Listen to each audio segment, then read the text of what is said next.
Hello नमस्कार दोस्तों, मैं रोहित मिश्रा आपके अपने परिवार ट्राई स्टार में स्वागत करता हूं। आशा करता हूं बच्चे आप सभी लोग बहुत ही अच्छे होंगे और अपनी पढ़ाई भी कर रहे होंगे। तो बच्चों आज हम पढ़ने वाले हैं मैथ में अपना टॉपिक चल रहा था क्या, तो आप कहेंगे मैथ में अपना टॉपिक चल रहा था हमारा प्रॉफिट एंड लॉस, लाभ और हानि की बात करेंगे। ये हमारा टॉपिक चल रहा था, लाभ और हानि हमारा टॉपिक चल रहा था। तो हम आज अपना वही चैप्टर को कंटिन्यू करेंगे, लाभ और हानि को पढ़ने वाले हैं। तो मैंने इसमें आपको कई सारी चीज़ें आपको सिखा दी हैं। लाभ और हानि की बात करें, इसमें कई चीज़ें मैंने आपको बता रखी है। तो हम शुरुआत करेंगे लाभ और हानि की। ठीक है बच्चों, लाभ और हानि की बात करेंगे। लाभ हानि में क्या क्या पढ़ रखा है और जो हमारे पास शेष पार्ट बचा है उस पार्ट को हम क्या करेंगे, आज की क्लास में इस चैप्टर को हम कंप्लीट करेंगे।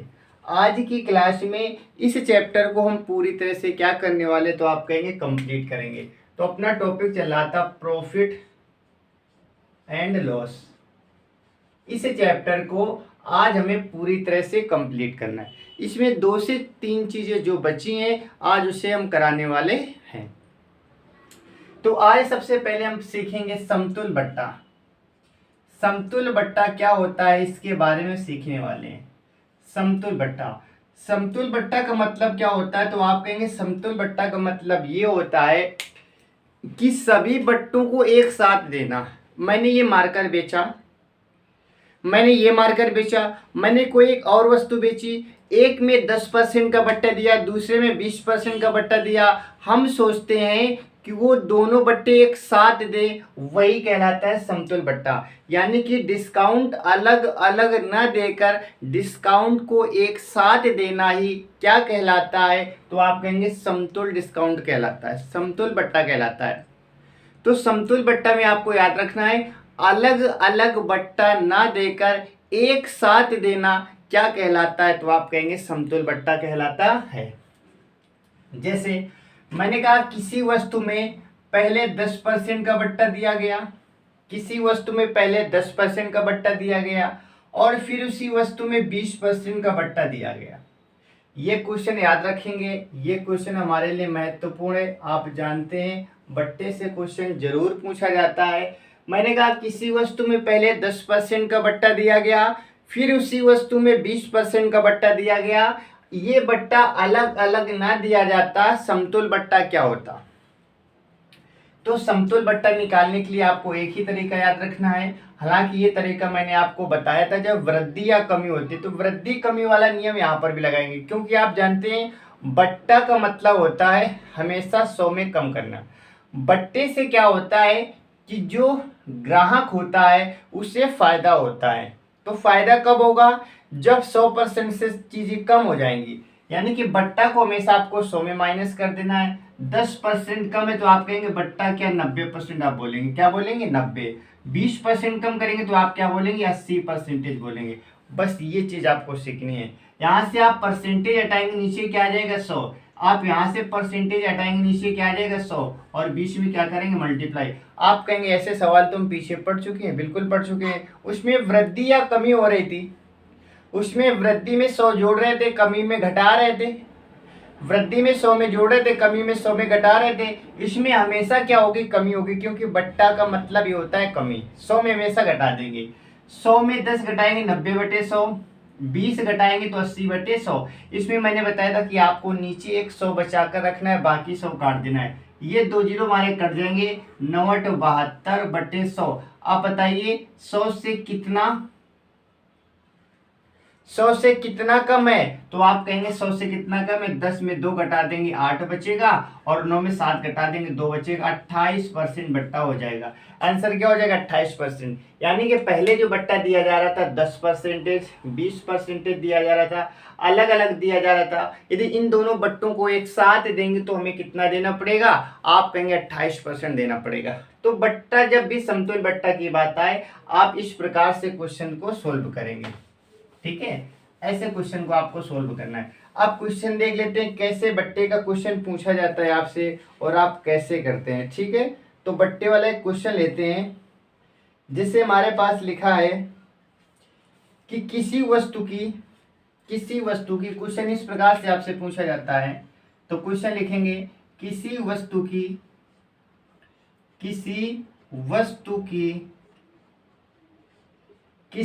की 10% तथा 10%, 10% तथा 10%, 10% की दो क्रमवार मूल,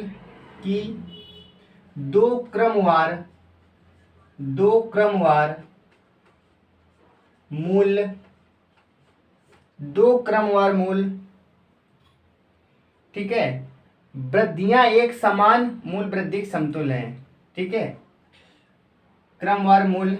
इसके बाद में वृद्धियां किस एकमात्र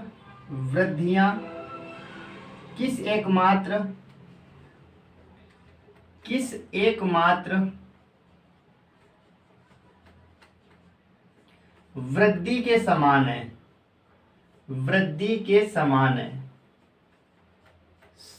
है। एक ये क्वेश्चन है, एक हमारे पास अगला क्वेश्चन, एक साथ हम दो क्वेश्चन लिखेंगे ताकि आपका जो डाउट है वो क्लियर हो जाए कि आप बट्टे कब लगाएंगे और वो पहले वाला नियम था वो कब लगाएंगे। उन दोनों क्वेश्चनों को हम एक साथ लिखने की कोशिश करेंगे जिससे जो आपका डाउट है बट्टे को लेकर तो आपका वो डाउट क्लियर हो जाए, ठीक है। तो चलिए, जैसे लिखा है हमारे पास, बट्टे वाला क्वेश्चन लिख लेते हैं, ठीक है, 20%, ठीक है, 20%, 25% तथा 10%। अगला क्वेश्चन हमारे पास है 20%, 10% तथा 25%, 25%, ठीक है, 10, 20, 25%, 20, 25, 10% लिखा है, 20, 25, 10, ठीक है, परसेंट। और इसके बाद में क्या लिखा है, 3 क्रमिक बट्टों के समतुल्य एकमात्र बट्टा क्या होगा। 3 क्रमिक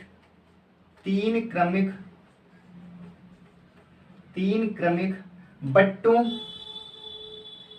के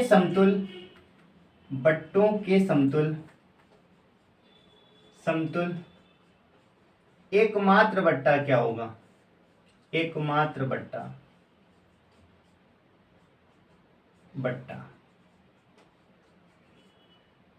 तो ये दोनों क्वेश्चन है, इन दोनों क्वेश्चनों में जमीन आसमान का अंतर है बच्चों। ये दोनों क्वेश्चन अलग अलग हैं और तरीका एक ही होता है, लेकिन करने का तरीका एक ही रहेगा, लेकिन क्वेश्चन को कैसे सोल्व करेंगे, 100 में कब जोड़ेंगे, 100 में कब घटाएंगे, वो सारी चीजें आपकी इन दोनों सवालों से क्लियर हो जाएंगी। इसलिए मैंने इस सवाल को भी यहाँ पर लिखा है और बट्टे को भी यहाँ पर लिखा है, ताकि जो आपका डाउट है वो डाउट ना रहे।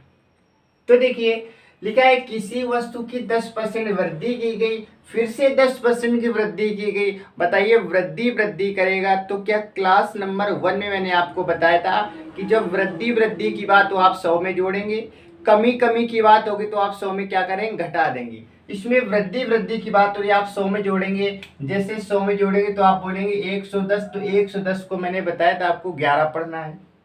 यहाँ पर भी कमी वृद्धि हो रही तो यहाँ पर भी क्या पढ़ेंगे, 11। इन दोनों का मल्टीप्लाई करेंगे तो आप कहेंगे 121 आ जाएगा। क्या आ जाएगा, 121। अब बताइए 100 से कितना अधिक है, आप कहेंगे 21 अधिक है, तो इसका आंसर क्या हो जाएगा, 21% इसका आंसर हो जाएगा। क्या ये चीज मैंने आपको डायरेक्ट नहीं बताई थी क्या, बताई थी ना। और इसका बेसिक क्या बताया था, बेसिक बताया था 110/100 गुणा 110/100, 2 जीरो ये काट देंगे, 11 का मल्टीप्लाई करेंगे 121/100। ये 100 से कितना अधिक है, तो आप कहेंगे 21% अधिक है, तो 21% क्या आ जाएगा, आंसर आ जाएगा। तो मैंने आपको डायरेक्ट निकालना भी सिखाया था और ये तरीका बताया था कि आप ऐसे भी कर सकते हैं, ठीक है। यहाँ तक तो आपने सीख लिया था। अब बात करेंगे, आज हम सीखने वाले बट्टे का क्वेश्चन। तो बट्टा हमेशा 100 में घटाएंगे, बट्टे का जब भी क्वेश्चन होगा तो हमेशा किस में घटाएंगे, आप कहेंगे 100 में घटा देंगे।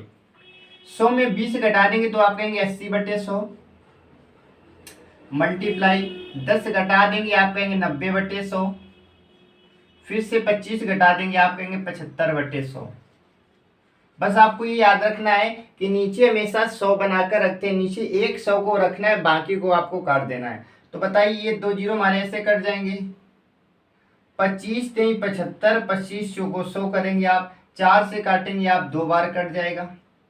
नीचे में 100 बनाकर रखना है और नीचे तो कुछ बचा नहीं, मल्टीप्लाई करेंगे तो 2 नहीं 18 और 18 3 54, आप कहेंगे क्या आ जाएगा 54% आएगा, कितना 54, और नीचे क्या लिखा है 100, तो आप कहेंगे इन दोनों का अंतर क्या है, जो अंतर होगा वही तो हमारा आंसर कहलाएगा। बताइए अंतर क्या होगा, 10 में 4 घटा देंगे 6 बचेगा, 9 में 5 घटा देंगे 4 बचेगा, आंसर क्या आएगा, तो आप कहेंगे आंसर इसका आ जाएगा 46%। क्या आ जाएगा 46% इसका आंसर आ जाएगा। बताइए क्या ये चीज समझ आ गई क्या आपको, 46% इसका क्या होगा सही आंसर होगा। यानी कि ये क्वेश्चन दोनों एक ही जैसे होते हैं। इसमें क्या होता है कभी कभी 100 में जोड़ना होता है, कभी घटाना होता है, इसमें हमेशा आपको 100 में घटाना है, क्योंकि बट्टा को हमेशा आप 100 में क्या करते हैं घटाते हैं। तो आपसे बट्टे का क्वेश्चन पूछा जाएगा तो आप आसानी से इसे बता सकते हैं। चलिए एक क्वेश्चन और देख लेते हैं बट्टे का, इसके बाद में उम्मीद करते हैं आपको बट्टा समझ आ गया होगा। एक क्वेश्चन और कर लेंगे। चलिए जैसे अगला क्वेश्चन हमारे पास क्या लिखा है, 20% 5% लिखा है, 20% 5% का समतुल्य बट्टा आपको बताना है। समतुल्य बट्टा बताना है आपको। तो आप क्या करेंगे, 100 में घटा देंगे तो आप बोलेंगे 80/100, 5 घटाएंगे आप बोलेंगे 95/100, एक नीचे में 100 बनाकर रखना है, ये 0 से 0 काट देंगे, 5 से काटेंगे 19 पंचे 95, 5 से काटेंगे 2 बार, 2 से इसे काट देंगे 4 बार, 4 का मल्टीप्लाई करेंगे तो 19 चौको क्या होता है, आप कहेंगे 19 चौको 76, 76 बटे क्या 100। बताइए इन दोनों में कितना अंतर है, तो आप कहेंगे 24 का अंतर है क्या। 10 में 6 घटा देंगे 4 बचेगा, और 9 में 7 घटा देंगे तो 24%, और यही क्या होगा आपका आंसर होगा। तो बट्टा आपको निकालना होगा, तो आप बट्टा आसानी से निकाल सकते हैं, ठीक है। तो बताइए क्या आप बट्टा आसानी से निकाल सकते हैं क्या। बट्टे में आपको करना क्या है, बट्टे में आपको हमेशा 100 में माइनस करके निकाल लेना है बट्टा। आई होप आप आसानी से कर सकते हैं, इसमें किसी भी प्रकार की कोई समस्या आपको नहीं आने वाली। तो बट्टा वाला क्वेश्चन हमारा कंप्लीट होता है। अब हम बात करेंगे नेक्स्ट क्वेश्चन की। नेक्स्ट क्वेश्चन हमारे पास दे रखा है, लिखा है एक व्यापारी 25,000, एक व्यापारी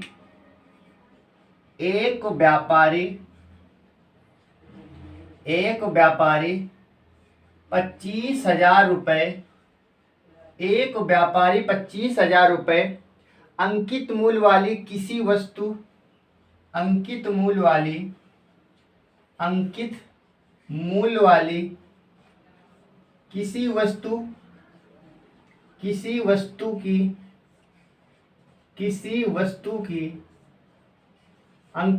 वाली किसी वस्तु की, ठीक है, वस्तु को 20% तथा 5%, 20% तथा 5%, 20% तथा 5%, 20% तथा 5% के एक क्रमवार बट्टों के एक क्रमवार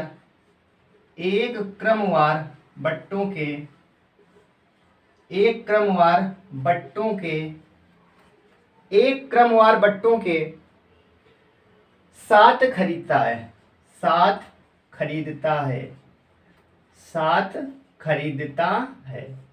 इसके साथ में खरीदता है, वह इसकी मरम्मत पर 1,000 रुपए, वह इसकी मरम्मत पर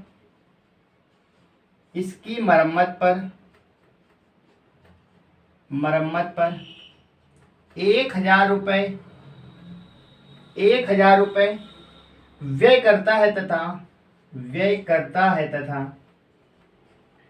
25,000 रुपए में बेचता है, इसे 25,000 रुपए में बेचता है या बेचा, 25,000 रुपए में बेचा।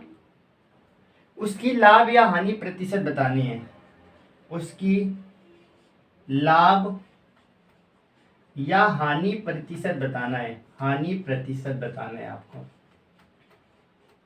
ठीक है, तो ये क्वेश्चन हमारे पास है। आप कहेंगे क्वेश्चन बहुत इंपॉर्टेंट क्वेश्चन है, ठीक है, फंसाने वाला क्वेश्चन है। आप कैसे करेंगे इस चीज को समझेंगे। एक व्यापारी क्या करता है कि 25,000 रुपए अंकित मूल्य वाली किसी वस्तु को 20% और 5% के में क्या करता है, खरीदता है। यानी कि 25,000 की कौन से 25,000 की एक वस्तु है, इसे दो बट्टों के रूप में खरीदता है। 25% में, किसमें, 20% में, और 5% के हिसाब से खरीद लेता है। और इसके बाद में इसे सामान की रिपेयरिंग कराता है, तो इसमें 1,000 रुपए लग जाते हैं। रिपेयरिंग कराने में भी क्या लग जाता है, 1,000 तो है, बिल्कुल सही है, 1,000 रुपए लग जाते हैं। इसके बाद क्या करता है, उस सामान को बेच देता है। अब आपको बताना है इस व्यापारी को क्या घाटा हो रहा है या फायदा हो रहा है, प्रॉफिट हो रहा है या लॉस हो रहा है, ये आपको इसमें बताना है। तो आप कैसे करेंगे, सबसे पहले देखिए 25,000 रुपए अंकित था। अंकित मूल्य आप कहेंगे 25,000 रुपए था। क्या था, आप कहेंगे 25,000 रुपए था। तो ये अंकित मूल्य है। लेकिन पहले, अच्छा, लाभ और हानि आप कब बता पाते हैं, लाभ हानि आप तभी बता पाते हैं जब आपने कोई चीज खरीदी हो और बेची हो। यानी कि आपका क्रय मूल्य पता होना चाहिए। जब तक हमें ये नहीं पता चलेगा इस व्यापारी ने कितने रुपए में खरीदा था, आप प्रॉफिट कैसे बता सकते, नहीं बता सकते ना। तो प्रॉफिट बताने के लिए आपको करना क्या पड़ेगा, पहले इस व्यापारी का क्रय मूल्य निकालना पड़ेगा। ये 25,000 तो विक्रय मूल्य है, तो इस विक्रय मूल्य, ये क्या है, अंकित मूल्य है। और आपको ये भी पता होगा बट्टा हमेशा किस पर देते हैं, अंकित मूल्य पर। यानी कि इस 25,000 में बट्टा देने के बाद में जो आएगा वही तो क्रय मूल्य हो जाएगा। हम दुकान में कोई चीज खरीदने जाते हैं, उस वस्तु में लिखा होता है, मान लेते हैं एक जींस आपने खरीदी, उसमें लिखा होता है 5,000 की जींस लिखी है। मान लेते हैं उसमें 5,000 की जींस लिखी है, लेकिन उसमें नीचे डिस्काउंट भी होता है कि यार 40% का डिस्काउंट चल रहा है। इसका मतलब आपको 5,000 रुपये नहीं देने पड़ेंगे, 5,000 से कम देने पड़ेंगे। इसका मतलब कि छूट हमें 40% मिलेगी ना, 40% छूट मिलेगी। 4 पंचे 20 क्या, 2,000 छूट मिल जाएगी क्या, आप कहेंगे बिल्कुल मिल जाएगी। तो आपको जींस 3,000 रुपये के पड़ेगी। तो वो आपका क्रय मूल्य क्या हुआ, आपका क्रय मूल्य 5,000 थोड़ी होगा, आप तो क्रय मूल्य 3,000 होगा ना। तो ये 25,000 तो अंकित मूल्य था, तो व्यापारी को 25,000 की चीज थोड़ी मिलेगी, उसे डिस्काउंट पर मिलेगी। तो एक बार 20% का डिस्काउंट, तो आप कहेंगे 80/100। और एक बार कितने का, 5 का, तो आप कहेंगे 95/100। बताइए डिस्काउंट कैसे निकालते हैं कि नहीं निकालते, आप कहेंगे बिल्कुल ऐसे निकालते हैं। ये क्या हो जाएगा, ये व्यापारी के लिए सीपी बन जाएगा, क्रय मूल्य बन जाएगा कि नहीं बन जाएगा, कॉस्ट प्राइस बन जाएगा। तो देखिए 2 2 4, 1 2 3 4 और 0 कट गए हमारे। मल्टीप्लाई करेंगे 25 अट्ठे, आप कहेंगे 200, 25 अट्ठे 200 मल्टीप्लाई 95, 2 का मल्टीप्लाई करेंगे, 2 पंचे 10, 2 नहीं 18, 1 19, 19 और ये 2 0, तो क्या आ जाएगा, तो आप कहेंगे 19,000। यानी कि उस व्यापारी ने उस सामान को 19,000 रुपए में खरीदा होगा। इसके बाद में 1,000 रुपए क्या करता है, मरम्मत में लगा देता है। तो 1,000 इसमें और जोड़ेंगे, 1,000 और जोड़ेंगे, 1,000 जोड़ने से क्या होगा, यानी कि ये चीज हमें पता चली कि उस व्यापारी ने अपनी जेब से कुल मिलाकर 20,000 रुपए खर्च किए थे। क्योंकि जो सामान खरीद के लाए और जो रिपेयरिंग में पैसा लगता है वो भी हमारी जेब से लगता है। जब किसी को हम बेचने जाएंगे ना, तो अपनी जो जेब से पैसा, रिपेयरिंग का पैसा लगा, वो भी निकालने की कोशिश की जाती है। तो कुल मिलाकर उस व्यापारी ने 20,000 रुपए खर्च किए थे। उस सामान को कितने बेचता है, आप कहेंगे 25,000 में बेचता है। 20,000 में खरीदा, 25,000 में बेचा, आप ही बताइए उससे कितने का फायदा होगा, तो आप कहेंगे 5,000 का। भाई 20,000 में उसने खरीदा, 25,000 में बेचा, कितने का फायदा, आप कहेंगे 5,000 का। और फायदा हमेशा किस पर देखा जाता है, आप कहेंगे क्रय मूल्य पर। किस पर, क्रय मूल्य पर। और क्रय मूल्य क्या है, 20,000। परसेंटेज बताना है तो गुणा 100 कर देंगे। 1 2 3 4, 1 2 3 4, 2 से काटेंगे 25 बार, आप कहेंगे 25% का उससे फायदा हो जाएगा। आपसे पूछा गया था तो आप कहेंगे उससे 25% का क्या होगा, 25% का लाभ होगा। उस व्यापारी को 25% का लाभ हो जाएगा। तो ये क्वेश्चन कुछ इस प्रकार से करना था आपको। बताइए क्या क्वेश्चन टफ था क्या, बिल्कुल भी नहीं था, केवल क्वेश्चन को आपको समझना था। ठीक है, तो ये चीजें आपको समझ आ गई होंगी। अब हम चलते हैं नेक्स्ट क्वेश्चन की ओर। अगला क्वेश्चन हमारे पास क्या है, चलिए देखेंगे नेक्स्ट क्वेश्चन हमारे पास क्या दे रखा है। नेक्स्ट क्वेश्चन हमारे पास दे रखा है कि एक वस्तु की अंकित मूल्य पर एक वस्तु के अंकित मूल्य पर एक वस्तु के अंकित मूल्य पर एक वस्तु के अंकित मूल्य पर 15% बट्टा देने के बाद में 15% बट्टा देने के बाद में यानी कि 15% बट्टा दिया गया, उसके बाद में 20% का लाभ होता है। 20% का लाभ होता है। 20% का लाभ होता है। 20% का उसका लाभ हो जाता है। यदि वस्तु का क्रय मूल्य 153 रुपये हो, यदि वस्तु का क्रय मूल्य यदि वस्तु का क्रय मूल्य 153 रुपये हो, 153 रुपये हो, यदि वस्तु का क्रय मूल्य 153 रुपये हो, तो अंकित मूल्य क्या है? अंकित मूल्य क्या है? ठीक है, तो आपसे पूछा गया एमआरपी आपको बताना है, अंकित मूल्य बताना है। तो लिखा है एक वस्तु को अंकित मूल्य पर 15% बट्टा देने के बाद भी 20% का लाभ होता है, यानी कि 15% डिस्काउंट देने के बाद भी 20% का प्रॉफिट हो जाता है। यदि वस्तु का क्रय मूल्य 153 रुपये हो, तो आपको बताना है अंकित मूल्य क्या होता। तो मान लेते हैं कि अंकित मूल्य मान लेते हैं x था। मान लिया कि अंकित मूल्य क्या था, आप कहेंगे मान लिया x था, क्योंकि डिस्काउंट हमेशा किस पर देते हैं, आप कहेंगे अंकित मूल्य पर। अंकित मूल्य x मान लेते हैं, 15% का डिस्काउंट देंगे तो आप कहेंगे 15% का डिस्काउंट देंगे मतलब 85% देंगे। 85 बटे क्या हो जाएगा, 100 हो जाएगा। 85 बटे क्या हो जाएगा, 100 हो जाएगा। तो बताइए ये क्या होगा, तो आप कहेंगे ये क्या कहलाएगा, ये कहलाएगा दुकानदार के लिए क्या कहलाएगा, एसपी कहलाएगा, विक्रय मूल्य। क्योंकि अंकित मूल्य इतना था, इस पर बट्टा इतना दिया गया। अब दुकानदार जो बेचेगा तो दुकानदार के लिए क्या कहलाएगा, आप कहेंगे दुकानदार के लिए एसपी कहलाएगा। क्या कहलाएगा, एसपी कहलाएगा। और फिर इसके बाद में 153 रुपए में से क्या कर दिया, उसने खरीद लिया, खरीदा हो 153 में खरीदा हुआ, तो ये एसपी है, इसे भी हम एसपी बनाने की कोशिश करें। आप जानते हैं एसपी को एसपी के हम बराबर कर सकते हैं, सीपी को सीपी के बराबर कर सकते हैं, अंकित मूल्य को अंकित मूल्य के बराबर कर सकते हैं। जब ये हमारे पास अंकित मूल्य दे रखा है, ये तो इसे एसपी बना लिया, तो जब इसे एसपी बनाया तो इसे भी हम क्या करेंगे, एसपी बनाएंगे।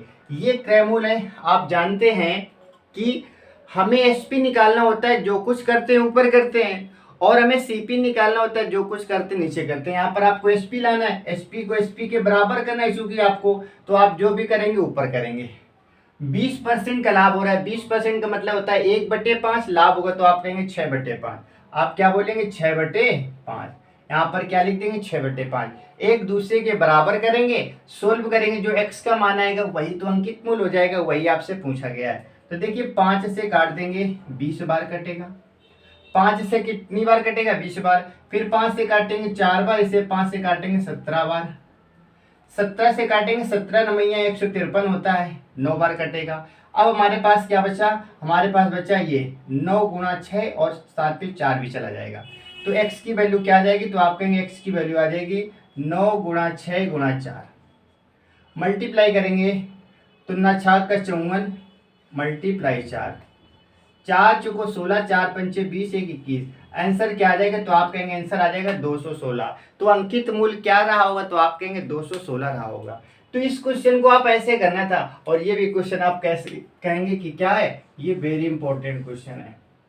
ये क्वेश्चन आपसे पूछा जाता है, आपकी गलती क्या होती, कभी 6/5, 5/6 पता ही नहीं चलता, 20 की मल्टीप्लाई इधर करे कि इधर करे। तो आपको एक चीज समझनी है कि हमेशा बराबर करना होता है। यहाँ पर एसपी निकाला है ना, तो यहाँ पर भी एसपी निकालोगे। सीपी होता तो सीपी के बराबर कर देते।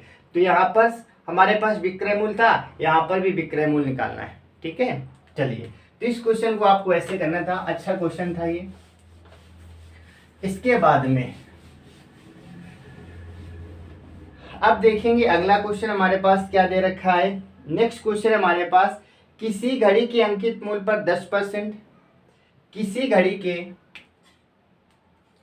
किसी घड़ी के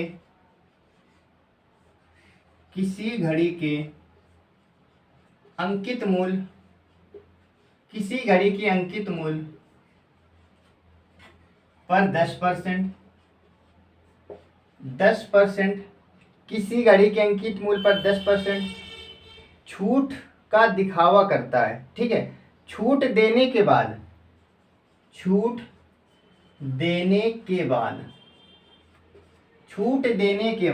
यानी कि 10% का डिस्काउंट देने के बाद में, ठीक है, घड़ी का मूल्य 1080 रुपये है। घड़ी का मूल्य 1080 रुपये है। 1080 रुपये है, क्या है? तो आप कहेंगे 1080 रुपये है। डिस्काउंट देने के बाद घड़ी का मूल्य 1080 रुपये है। यदि छूट ना दी जाती तो, यदि छूट ना दी जाती, यदि डिस्काउंट ना दिया जाता, ठीक है, तो दुकानदार को 20% लाभ होता। दुकानदार को 20% का लाभ होता। 20% का लाभ होता। छूट न दी जाती तो 20% का क्या होता? आप कहते लाभ होता। घड़ी का क्रय मूल्य कितना है?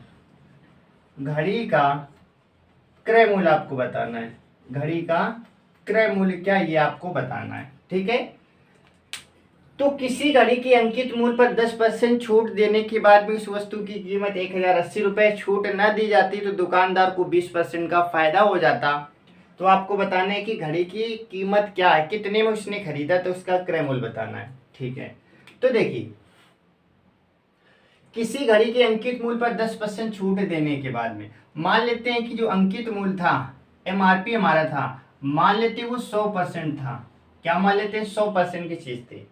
उसमें 10% छूट देने के बाद में, अब जब इसमें 10% का आप डिस्काउंट करेंगे तो बताइए SP क्या बन जाएगा? तो आप कहेंगे SP हो जाएगा 90%, क्योंकि 100% में जब आप 10% की छूट देंगे तो क्या हो जाएगा? SP 90% हो जाएगा। ठीक है, और ये 90% आप कहेंगे किसके बराबर होगा? ये 1080 के बराबर होगा। 1080 के बराबर क्यों होगा? छूट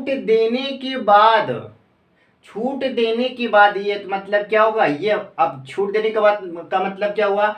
10% डिस्काउंट देने के बाद दुकानदार ने उसे बेचा कितने में? 1080 में। तो ये बेचा ना, और यहाँ पर 90% किसके बराबर? 1080 के बराबर। यहाँ से 0 से आप 0 काटेंगे, 9 से आप काटेंगे एक बार, 9 दूनी 18, 2 बार काटेंगे, 1 बराबर 12 के, तो आप कहेंगे 100% किसके बराबर हो जाएगा? 100% हो जाएगा 1200 के। तो आप कहेंगे ये 1200 क्या है? तो आप कहेंगे 1200 अंकित मूल्य है। क्या है? अंकित मूल्य। आपसे क्वेश्चन पूछा जाता अंकित मूल्य बताइए, तो आप बताते 1200, लेकिन आपसे तो क्रय मूल्य पूछा गया है। आपसे क्या पूछा गया? क्रय मूल्य पूछा गया है। ठीक है, तो हमारे पास अंकित मूल्य क्या है? आप कहेंगे 1200 है। क्रय मूल्य निकालना है, ठीक है, और 20% का लाभ कमाना है।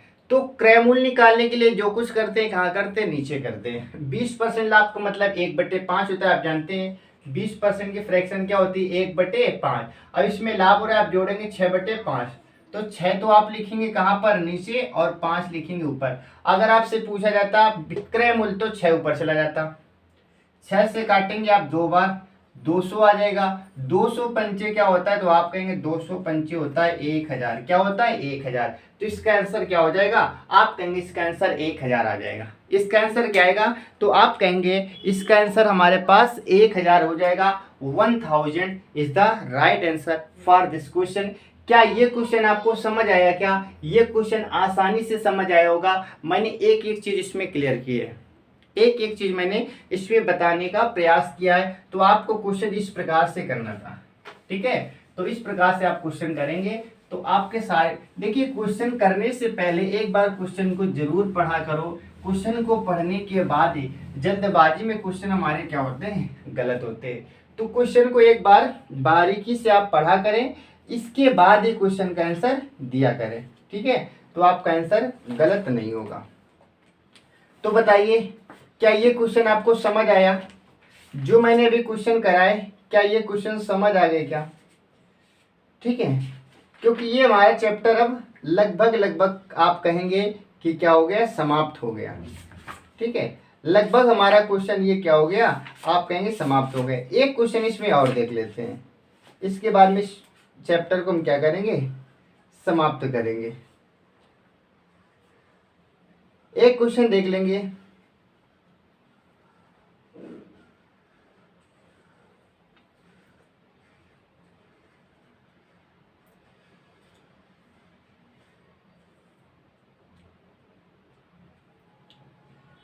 ठीक है, चलिए बाकी क्वेश्चन मेरे हिसाब से मैंने सारे आपको टाइप करा दिए। अब इसमें एक भी टाइप आपका नहीं छूटा है, इसमें जितने टाइप बन सकते थे वो सारे टाइप मैंने आपको करा दिए। तो मेरी तरफ से ये क्वेश्चन, ये अपना जो टॉपिक होता है प्रॉफिट एंड लॉस की बात करेंगे, ये आपका क्या होता है, तो आप कहेंगे ये हमारा कंप्लीट हो गया। ये टॉपिक आपका क्या हो गया, कंप्लीट हो गया। ठीक है, अब ये हमारा टॉपिक कंप्लीट हो गया। इसके बाद में यूपी लेखपाल की बात करें बच्चों, यूपी लेखपाल में फोकस किया जा रहा है। यूपी लेखपाल का सिलेबस हमें पूरी तरह से कंप्लीट करना है। तो इसमें इसके बाद में हमारे ज़्यादा टॉपिक नहीं बचे हैं, मोस्टली टॉपिक अपने सारे हो चुके हैं। ठीक है, अब जितने भी टॉपिक बचे, एक हमारा अर्थमेटिक में नंबर सिस्टम बचता है, नंबर सिस्टम अर्थमेटिक में बचा, बीजगणित मैंने पूरी पढ़ा दी। अब हमें रेखा गणित की ओर मूव करना है। रेखा गणित में जो हमारे 4 से 5 टॉपिक है उनको करेंगे। इसके बाद में अपनी ज़बरदस्त क्या होगी, आप कहेंगे अपनी ज़बरदस्त प्रैक्टिस होने वाली। क्या करेंगे, प्रैक्टिस करेंगे। ठीक है, तो ये हमारा टॉपिक हमारी तरफ से ये पूरी तरह से कंप्लीट हो जाता है। क्लास कैसी लगी, क्लास के बारे में ज़रूर बताया कीजिए। ठीक है बच्चों, तो ठीक है, मिलते हैं फिर अपनी अगली क्लास में। तब तक के लिए आप पढ़ते रहिए और स्वस्थ रहिए, मस्त रहिए। बाय, टेक केयर और जय हिंद, जय भारत मेरे दोस्तों।